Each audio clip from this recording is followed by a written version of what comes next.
Like every year, many people have made good resolutions for the upcoming year. Perhaps they involve changes we want to make, actions we want to take, or habits we wish to avoid. However, we often fail to stick to them throughout the year. A classic example is the gym membership. In January, we sign up and may visit a few times, but as the year progresses, the gym becomes emptier again. This pattern applies to any good intention we set for ourselves.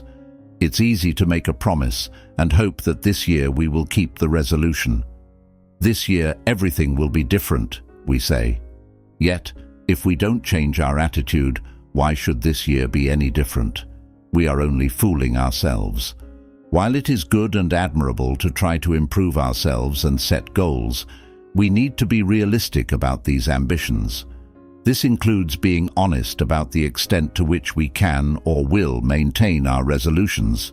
And, more importantly, why wait for the new year to set goals? Why not do it continuously? Why do we postpone it? To ensure we don't rely solely on luck with our resolutions, whether at the beginning of the year or in between, we could benefit from the wisdom of Stoic philosophers. Fortunately, they offer tools to help us set effective resolutions. Live in the present moment. Marcus Aurelius said, "Don't let the representation of your life as a whole confuse you.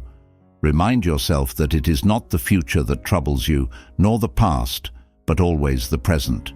And that shrinks when you demarcate it, and you make it clear to reasonable thinking that it falls short if it cannot hold its own against that isolated moment." The Stoic philosophers themselves likely didn't set resolutions specifically for the new year, not because self-improvement and goal-setting aren't useful, but because they should be ongoing, not confined to the start of the year.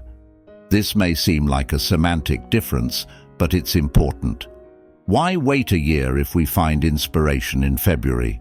Why not put it into practice immediately? The obvious answer is that we can. Everyone agrees with this, but a closer look at people's actions reveals that, consciously or unconsciously, we still procrastinate, especially when facing challenges. Take, for example, someone who wants to quit smoking. They light their last cigarette just before midnight on December 31st, intending not to smoke in the new year.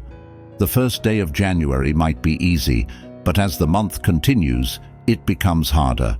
And if they slip and smoke a cigarette later in January, does that mean the whole year is ruined and they must wait until next December 31 to try again? Of course not. Every day offers us another chance to improve, regardless of the date or associated traditions. What matters is the present. Therefore, don't set resolutions that seem like huge obstacles. A resolution to exercise every day of the year is likely to fail, but a resolution to exercise today, in the present, that is achievable. By breaking down a large goal into smaller daily tasks, we are more likely to stick to it. Hope is not enough. Epictetus said, "Until when will you delay considering yourself worthy of the best and never act contrary to what reason demands of you?" The time has now come to demand of yourself that you live as a mature person, as one who is on the right path, and whatever you think is best should be a law you cannot violate. If you have to deal with something difficult, pleasant, or that involves fame or ignominy, remember that the competition is happening now, that the Olympics have already begun, that there is no more delay, and that one defeat or moment of slackness determines whether your progress is preserved or lost. This is where many people go wrong with resolutions. Hope and luck are not strategies for achieving goals. We must work for change. So adhere to Epictetus's advice. Don't procrastinate or rely on luck, but demand the best from yourself and start now. Anything difficult, including resolutions, doesn't come easily. We need to invest time, persevere, and expect to encounter challenges. But this is part of self-improvement and progress. This is how we make steps toward our goals. Set the right resolutions. Marcus Aurelius said, Happiness consists in assigning yourself a good destiny, and a good destiny is a good attitude of the soul, good motives, good deeds. If a Stoic were to set good resolutions, they would likely focus more on developing values, virtues, and character traits. It's not so much about the actions and deeds we want to perform, but more about the values we wish to pursue and the person we aspire to be. Our good resolutions should center on this, because everything else stems from it. Instead of, "I want to lose 10 pounds, think, "I want to live a healthy life." Instead of, "I want to take this particular course," consider, "I want to be a person who continually develops themselves." Although these resolutions are less tangible and less smart, they are more significant. It's not about achieving an arbitrary goal for this year, but about developing values and character traits that are meaningful throughout our lives. This approach also saves us from the two extremes of good resolutions. 1. Achieving them, and 2. Not achieving them. In the first case, while we may feel good, this can easily turn into arrogance. However, if we focus our resolutions on character and virtues, there is always room for improvement. We are never done with our self-development. In the second case, we might feel bad or even worthless, but this is unnecessary with these kinds of resolutions. As long as we have done our best and taken small steps towards a bigger goal, we are not worthless, and our intention has not failed. What matters is that we have made progress and moved closer to our ideal.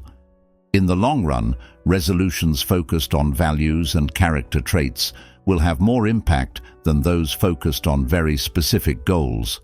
After all, resolutions centered on character and virtues are cumulative and reinforce each other over the years. No matter what, Amor Fati. Seneca said, "Character you form yourself, duties are given to you by fate." As a final tip, consider what is within our control and what is not. Although we can set our own resolutions, we never know what life will bring our way.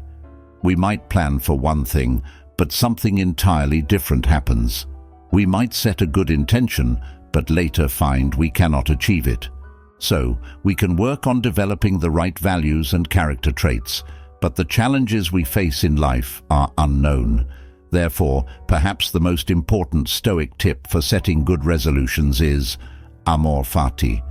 Realize that many things are beyond our control and therefore inevitable. We can let this frustrate us and spoil our resolutions, endure it stoically, or not only accept, but embrace it. This is what Nietzsche calls Amor Fati, or love of fate. So, if we can give ourselves one good resolution for the coming year or time ahead, it is this: enjoy what life throws your way and strive to develop the right values and character traits to support you in this endeavor.